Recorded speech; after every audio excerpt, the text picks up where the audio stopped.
What do you think when you see new release, new edition, new expert paint formula? You probably feel like me. You get that jolt of excitement. It's new, I want it.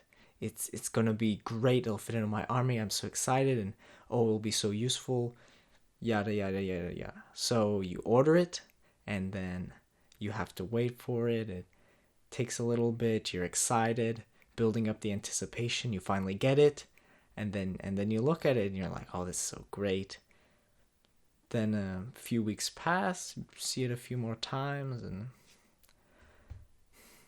becomes another familiar item on your shelf, or maybe you find it in a few years in a box. When you see it after that time has passed, what do you feel?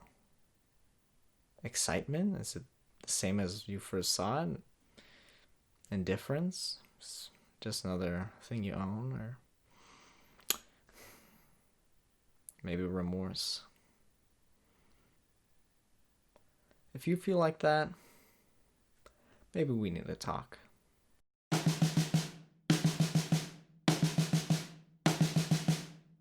Instead of purchasing something, just getting a very short thrill from owning it, we could use some practicality to control ourselves. So let's break it up into a few things: replacing, testing, and desiring.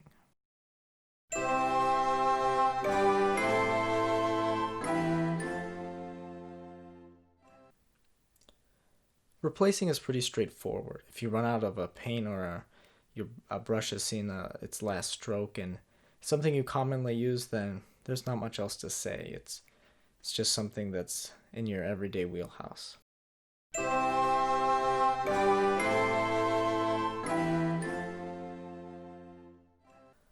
So testing can vary in practicality. You can find something that's almost indispensable and it's the only way you want to do it, or it's something you can't wait to get rid of. Not most people use acrylics, but you could try oil-based paints. You might find that airbrush is your favorite thing, or it's the most disgusting thing you've ever tried. It really varies, but if you try intelligently and you test intelligently, it can become far more valuable with very little cost. So, for an example, let's say you want to try Kolinsky Sable.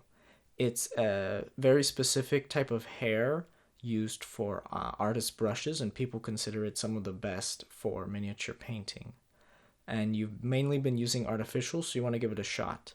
What you don't want to do is spend $300 on some crazy set with a bunch of brushes you'll never use, and you might not even like how it acts, and you barely touch them. Well, that's a lot of money wasted, but you spend between $10 and $20 on pretty reasonable single brush even, and it doesn't matter if you like it or you hate it. If you dislike it, maybe you could give it to someone at your local hobby store for a couple bucks. Not too much lost money versus um, you know getting something or never trying it, because if you find you absolutely love it, then it's a lot more value than never trying it and saying, well, I could waste $5. Well, think about how much money you spent on that Kickstarter you haven't touched yet. Now, I don't want to be harsh, but I'm just being honest.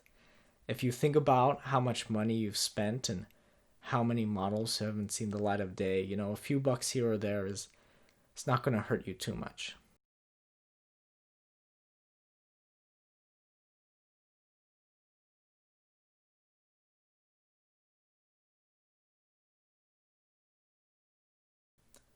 Testing is an essential process because it can help you find your favorite brand of paint, your favorite brush, your favorite wet palette, or favorite medium. And so, by just sampling and maybe asking friends and that sort of thing, you can inexpensively find out what you really like. And when you're more comfortable with the tools you have, the better a painter you can be because you're not fighting against the materials you're working with. When it comes to my personal paint collection for painting miniatures, I own a few P3, a few Citadel, a good number of Vallejo, just two scale 75 and a couple army painter. It turns out I don't like P3 or Citadel. They both have this sort of fake thickness, which doesn't really translate to a lot of pigments and a lot of covering power. Some of the paints are better than others, but I really don't like their pots. Especially Citadels, I just can't get over them. They don't really seal well, and it's just uncomfortable for me to use. So overall, I don't like them. And P3 has sort of better containers, but it's a similar problem to Citadel. It's just less worse, but not my favorite. So the reason I have a lot of Vallejo is because I had some easy access. One of my local hobby stores carries them, and I like their consistency. I really like the dropper bottles. So overall, they're pretty great. They have a really large range. The only problem is a few of the paints I feel are on the weaker side, and that kind of distracts from them. So not too long ago, I got some Scale 75 paints. I'm quite happy with them. Again, it's the same dropper bottle, which I really like. The gel consistency is a little weird, but I've grown to not mind it, and it also helps the water from the wet palette not to completely overwhelm it when it's sitting there for a while. Um, I just feel like they're kind of a Vallejo plus quality in terms of pretty much all the aspects. And I feel like Army Painter is like Vallejo minus. They're similar, just not as good overall. But do you notice how I didn't mention price yet? Honestly, I don't factor the prices of paints into what I choose because Scale 75 is probably my go to from now on, even if it's more expensive than Vallejo. It's just better in my opinion, and that's what I'm going to use. The paints last a really long time, so it's more about what value am I getting from them. And the other paints I won't even consider because some may be cheaper, some are more expensive, but if I don't like them as much, I'm just simply not going to get them. So this can apply to purchasing. You see some big sale for a paint you haven't tried yet, but instead of just jumping on it and maybe getting hundreds of bottles of something you don't want, you try it out, and if you find you absolutely love it, then jump on the thing if it's a good deal. But really, you have to think, is this good value? You could have a paint that's worth $2 or at least cost $2 and you really don't like it. There's another paint that costs $10 a bottle, but you really love it.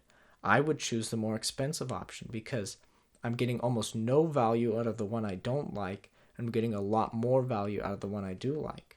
But this can work the other way. If you like a cheaper option, then it has more value. Just because something's more expensive doesn't mean it actually has more personal value to you. If you don't like the paint, then don't say, well, it's the more expensive one, it has to be better.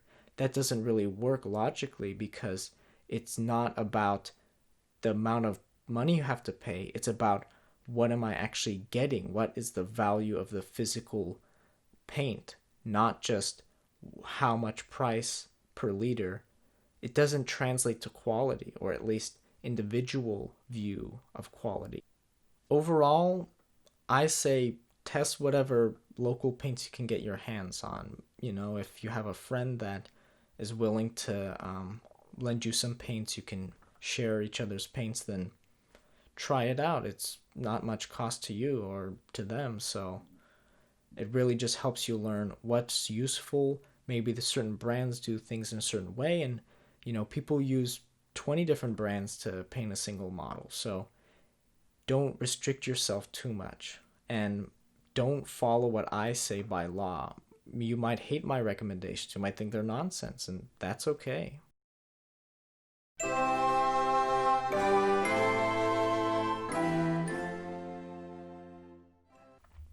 Then there's desiring.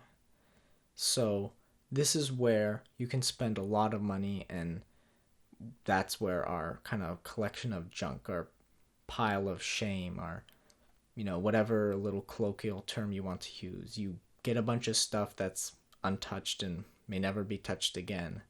And we can take some steps to kind of control that. And one of them, and it's some really great advice I heard a little while ago, is you put it on your shopping list and you wait at least a week if you can, and you think about it.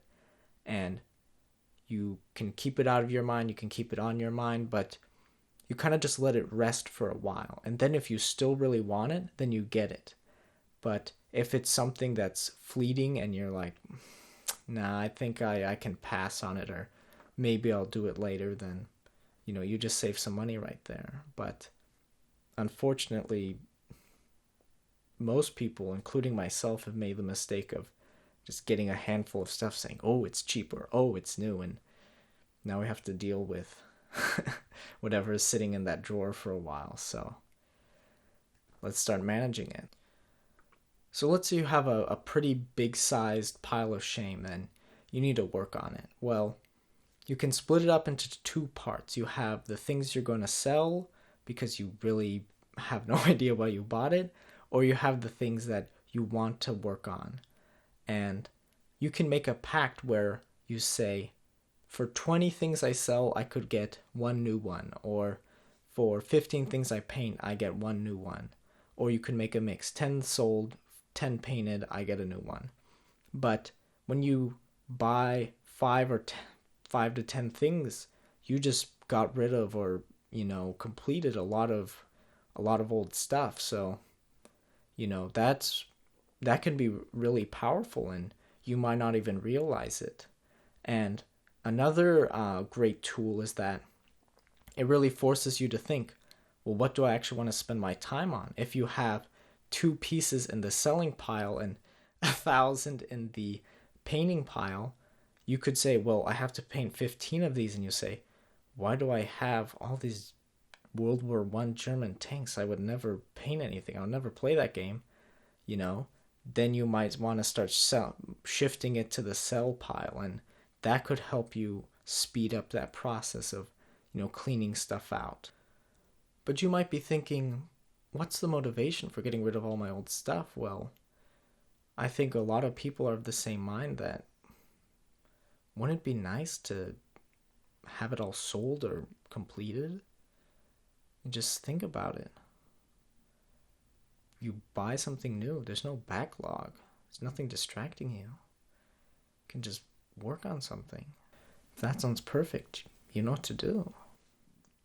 So when it comes to actually tackling it, it doesn't have to be very regimented and strict. You can be very fluid about it.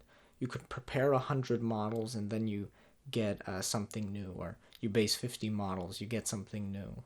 It really is just about making yourself work through that backlog, but still getting new and exciting things. You don't have to sit in the 90s with a bunch of old miniatures. You can, get stuff now, but it's about, getting that weight off your shoulders. And you can do all kinds of things. You could look at your collection and say, this could make a whole army. Well, I know someone who, is interested in joining up, and they have a lot of motivation. Well, I'll just give them the whole thing because I know they can work through it really quick, or, at least they'll, start getting a lot of progress done because they don't have anything. You could just give it as a gift, or maybe, give them a pretty good deal with it, kind of help the hobby grow. And you could do a 2-to-1, a 3-to-1. You're still making progress. It doesn't have to be kind of some absurd amount.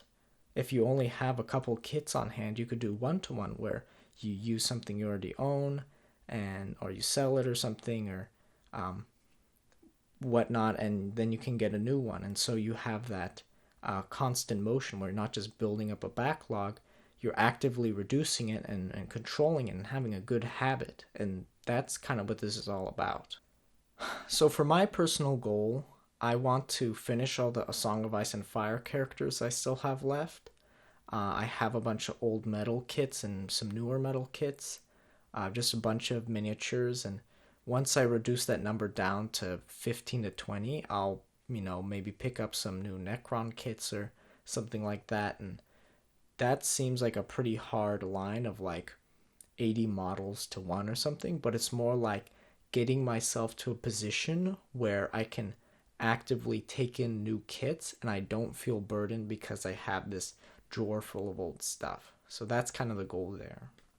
This may seem like terrible advice. It's like a New Year's resolution. I mean, you say, oh, well, I want to do this, and, then you don't and you fail. Well, that's not what I'm encouraging. I want to create a habit where I focus on what I have and I spend my time not going through catalogs and reading articles about this new stuff and saying, "Oh, I have to get it. I have to get it." But going through my all my old junk and saying, "Why do I still have this? I'm not interested in painting it." Or, "Oh my goodness, this would be really fun. Let's just get on it right now." And that's kind of the motivation we want, right? Is to be able to forget about all that new stuff until you have a pretty clean slate to work on.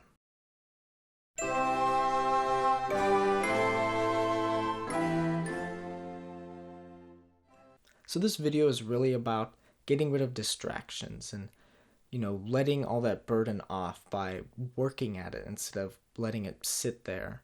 Um, Personally, I want a very tight set of paints and tools, and I am finding that by very carefully experimenting and trying out new things and just kind of having fun with it. And you can as well. You don't have to have all kinds of gizmos and things like that. You can kind of lay off it and say, you know what I have is working right now, and just focus on getting better. But when it comes to the actual big mess of stuff, we want to create a habit where we don't care about the newest thing. It's about, working on what we bought because we were in love with it, because we were excited about it. And when we, sell it off, or we, produce some, pieces of art with it, then we can feel more satisfaction. That's a lot better than having just a fleeting moment of it's a shiny new box. Well, the box gets dusty, but whatever you're working on will stay with you. It'll be that experience, and it'll be that product that's real. And so we're creating a healthier hobby and a better environment for us to work in. So you can paint better, you don't have as much weight on yourself, and that I think is really important to enjoying it and not, cutting away from it. So this was the whole fear of missing out, having a bunch of old, unused junk, and overall not having a great environment to work in that doesn't motivate you as it should. And I feel all of these things are linked together, and I'm willing to take a crack at it and really try and overcome it. So, do you disagree with my thinking? Maybe there's some critical thing I missed, and this whole video was a big waste of time. Well, let me know in the comments, and hopefully, I'll see you for the next one.